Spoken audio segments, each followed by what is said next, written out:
Tala lava I nei vaenga o telefo o le si ufonga o le lau mua. O le tala mua.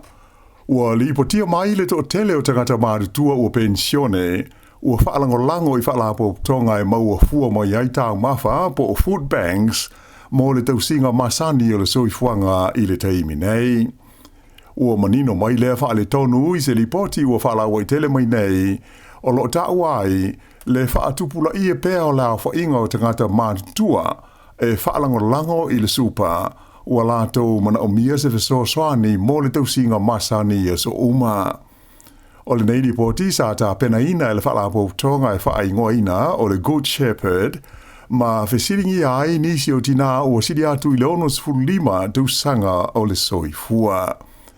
Mai o le sa idilinga le neina mafua ona upupo lenga o le totele I le lava o le sitanga sa whaia tarwai nei o le supa e whaafetau ia I le taunga tau le soifuanga. Ai o mai se lava I le sitia maulunga o le tau o le pensini ma le swau u a toa maisi malo si anga ese.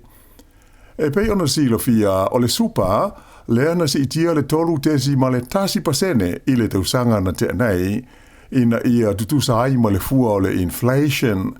Pei tai o le tau o loa o pito mo mia mo le tausinga masani o le soifuanga na maulunga atu le tulanga na sitia iai ae whaapea ai o na matua sao ma le anu I lunga o la fonga po rates a toa ai ma le tau o le swau u ma le pensini. Ua whaalia manino ai le lipoti le nei le Good Shepherd o le totele o tina madutua ua whenga I nei mani lui tau o ngaonga ona o le uti o le whaasoa a toa ai ma le maua lalo o la tutongi mo se teimi umi o lo la tu soifuanga ai moise o le totele au I la tauia sa umi se teimi o le whainga luenga ona o le vainga ma le tausinga o tau maiti. O whaamau maunga fōi mai le whalapo tonga le Salvation Army wai loa ai sa si tia la whainga o tangata I sidia I le ono lima tausanga o le soifua na mo o mia ni fesoasoani tau I mea tau mafa mo le tausinga I le tonu o le lua tausanga ua tua na ia tu nei. O le tausanga la vaia na tua na ia tu nei lua o lua lima e varu se lau lima sfuruiva la whainga o tina e sidia I le ono sfuru lima tausanga o le soifua sa tau sanga mo ni fesoasoani tau mea tau mafa mai le a whainga atoa e afe fitu se lau iwa sfuru tolu o tangata I silia I donos furu lima tausanga o le soifua. O le fionga ia kati nali John Dew sa te ita ia le sauninga pa ia o le misa I to e sauninga o le tina malo lo manu malo ia ita ka siano le imoa o le kalesia katoliko I lo mue Wellington I le astofi an nafi. To tele sa moli mawina le sauninga I le manu le kalesia o sangato petelo mo Paulo sa tautua ai le neitina I low hat. E le ngata I malu fa le kalesia I tai ma nofua au lotu o le kapelensia Sāmoa Wellington ai o le mamalu o ainga maua le neitina o tele tausanga o tautua I le kalesia I le tofi whaafesoasoani malona alii I Samoa a o le ise mai I New Zealand nei. E wala wina nei le tinaya ita kaasiano le imoa rono matai ua savali le iwa sfuruono tausanga o lona soifua. Mai o nalo ia Savelina Casiano sa saunoa e whai mosui o ainga male whanau I le mōli maura la tau maaftanga male tala anga o le soifuanga o le tina. Sa fesoasoani ia Cardinali John Dew I sa itoe sauninga o ita Casiano le imoa ia se vainga tele o le itu ainga sa o le puleanga o Wellington. Ai o le fionga ia patele Iosefo Timu mai au kilani I lana launga sa ia wha ma mawhainai I le tāua a toa mo le tele o whita o le ngā luenga whaafesoasoani sa tautua ma au nai le neitina malona ainga I le tele o tausanga. Ua amata nei ona whesilingia ia tangata o li tu malo Marlborough pe ta tau na la tau tutongia ia le se lau se 4 miliona Tala lea e mana o mia mo le ngā luenga e fausi ai se wafu whaapitoa mo waala upasese fau o le malo I Picton. O le vai ngā tūpele nei se lau se 10 miliona tā la, o le sao lea o le pulenga o le taulanga, le Port Marlborough, mo le nei ngā ruenga tele, e tusa le tau ma le 5 se lau tolus fulma le tasi miliona tā la. O le whaafawina o le wafu I Picton, o se vaenga leo le Port Kalame le malo New Zealand, I le fesuia inga o waala o pasese mo le vainu o le Cook Strait, le whaingoina o le Cook Strait Ferry Replacement Program, mai o lona tau a whai, e tu sai tasi tesi valu ono fitu piliona tā la. O le fuafuanga le pulenga o le tu malo Marlborough, o whailo mai, e le tau ona ai tā lafu le tupe mo mia mo le ngā ruenga, mai le whaaputu ngā tupe a whai ngā malo whaaloto I whale, le Local Government Funding Agency, ai tongi I le ai tā lafu atoa, whape ai malona tului, e le pulenga o le taulanga o Marlborough. O le fuafuanga sa iai mua a lea ai, na ioe ai le pulenga le Marlborough City Council, e la tau te ai tā lafu ina le vai ngā tupe mo mia, e le Port Marlborough mo le ngā ruenga, e whaafou ai le wafu mo waafou I lalo le polkalame o le IREX, peitai o lea ua whaapawhala ma ua tāwhia le whai ngā malo o lo tūnei le foe I a lea polkalame. Whairo mai le tamaita I pule nuu o nā Dean Taylor, o tele tu sanga o tau mwhaita ngā tauro la tau ai, ina ia tu mau na ye pe Picton le wafu mo waala o pasese o le vai nuu o le Cook Strait, mai o le teibinei, o le ua maua le pulenga o le taulanga Marlborough, se malienga whaapisa nisi, e whaamautu ai pea o na abvea Picton, ma vaenga au tu I whemalanga inga o waalalo I le vai nuu le nei o le Cook Strait. O le soe a matai o na talia ia manatu tustusia fia whaalia I le nei fuafuanga ai whaamuta I le aso se furuiva o le maasina fau o me. O na whaanga solo ai leo whailo inga I le aso lus fulu ma le aso lus fultasi o le maasina fau ai whaamoe moe e le tau na maua se tonu ma se whaai unga mautu I le aso lus fulu ma le ono o me. Ua si tia ia tu lui mo whaaune ngā tupe, a toa ai foi ma tu lui mo teo ngā tupe, a le whale tupe au pito te lei de tono New Zealand, le ANZ Bank. O ai tā lafu o lo a awhia, e awhia ai mo kiesi o whale, e ia e fix le tu lui I le vāo le tasi, ma le 5 tu sanga e tongi ai, le o si tia mai le se fulu a ngai I le lua se fulu points. O le tu lui whaapitoa mo le lua tu sanga, ua si tia mai le 5 tesi o iwa pasene, ua o nei I le 5 tesi lua iwa pasene. Ae, o le fua o le turui mo le tausanga e tasi, ua si tia mai le 4 tesi 5 iwa pasene, I le 4 tesi ono iwa pasene. Ae, mo tupe teu whaanganga I le vāo le sefuluwaru masina, ma le 5 tausanga, o le asi tia mai le sefuluanga I le lua sefulu points. Whairo mai ia si tanga, ina ua umona toi whaatulanga I le fua mō tului a le whale tupele nei o le ANZ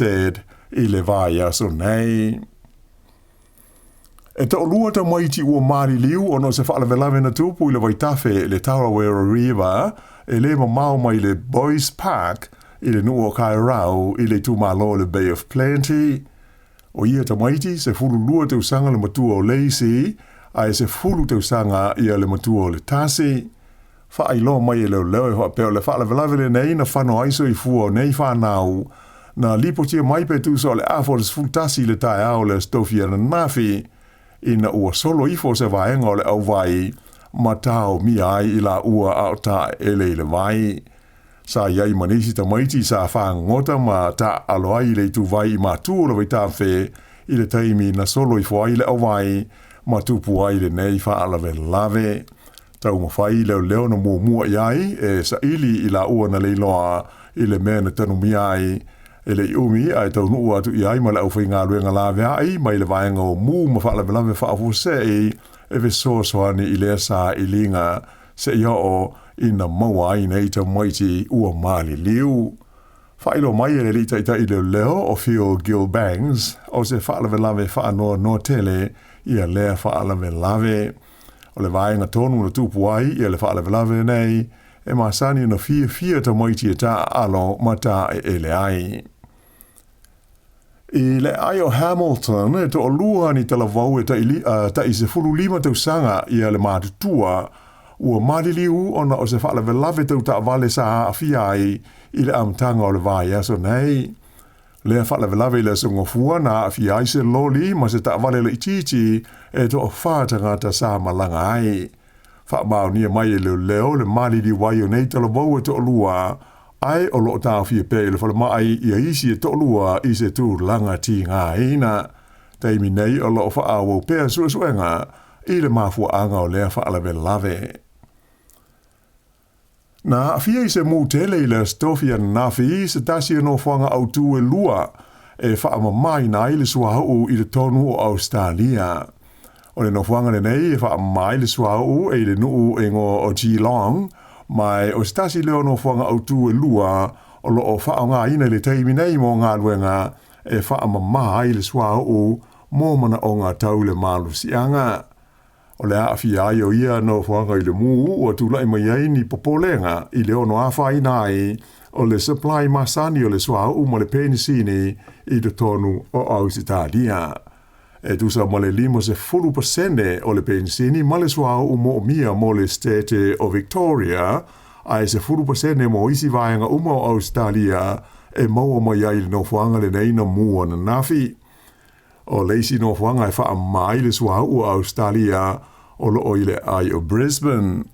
O nei no whanga e lua sa tele i nā fia i tala noanga i nā i vai aso ua tū na etu nei talo nā whaina le whela ua inga o le suahau ona o le taua i Iran. Pei tai e o mai i le teimi nei e le i aise whaaringa ua maua mai le whainga maloa o le State of Victoria e tusa o ni a fianga o le suahau mo le pensini mo mia ona o le mua o le no whanga le nei i Geelong. O le nei no whanga e mawhai una wha mai nai i la whainga e o atu i le se lau lua se fulu afe paelo o le suahau i la so tasi e maua mai ai le pensini wha apea le diesel o le kesi le LBG o le suahau uwa le ato hai ma le avgas wha apea le low automatic fuel. O le ato tongi i a tangata e awa oina i a taifau, a toa malatou e ona taifau o Greyhounds, a o tali ai se tonu mautu e whaia, pe a o nei ina whaamuta i le aso tonu tasi o Iulai, e leto e iai pe leto e whaia ni tu unga o taifau po o Greyhound Racing i le tonu o New Zealand. O lea ua whaawai nai e le malo i a se ofisa, e whea ngai ma le tāpunia o vaenga umaya a fia i le whainga o tu unga maile i le tonu o le tunu, ma le wha moe e sa ili i ni a inga fau e tausi ai i a le tusa o le afe fitu se lau la whaai o taifau i a loa a fia nei i tu unga maile.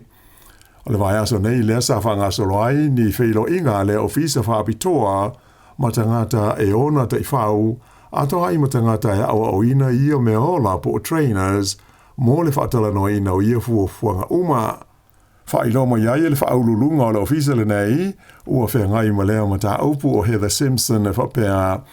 O tangata iai e latu te whau o le alato maua ia se tongi whaapitoa i aso te tasi a o tali ai le sa ilia se ainga fau mo alato te whau.